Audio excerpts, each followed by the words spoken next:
Now, the African Union has said it's working towards achieving transformation on the continent's trade and industry sector. The Commissioner for Trade and Industry of the AU Commission, Faima Haram, says they are assisting member states to revolutionize their mining sectors through the program known as Africa Mining Vision.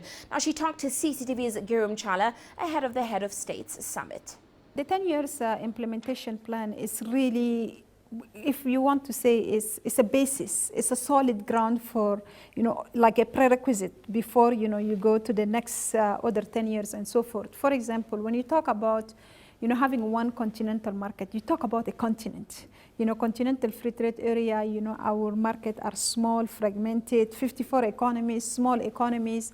So I think it's very important that you talk about a huge market, therefore you can talk about a continent and you can talk about Africa. That is one.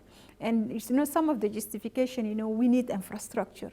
Our economies are too small, too fragmented to justify big amount of really infrastructure required on this continent. That's one. Also the movement of people is very important, because when you talk about continental free trade area, we're talking about movement of goods and services. And of course, goods do not move themselves. So we need the movement of people, movement of talent. For long, African states were using their mining sector to just increase their revenues. But at the same time, they are also not only exporting raw materials, but also exporting raw jobs away from the continent. That has created a lot of problem. Now the African Union has its own mining vision to transform the mining sector of the continent. What can you tell us about the success that you are anticipating to achieve?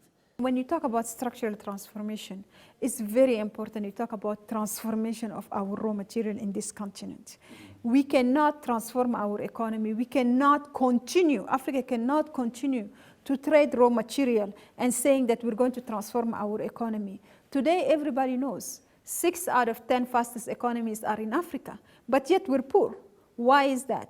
Because we're growing, because we're not transforming in this continent, and therefore it's not translating it into job, it's not translating to inclusive growth, it's not translating to the life of African people in this continent. But when we start transformation of our raw material, it will create the job necessary. And I think it will empower our people also to know that, we are now transforming and we need X, Y skill to transform. And of course, we will get it together, make sure that our people have the required skill to transform. Africa at the moment is facing a challenge because of the commodity price fall. You know what the price of oil is, and some African states are really suffering because of the low price of oil.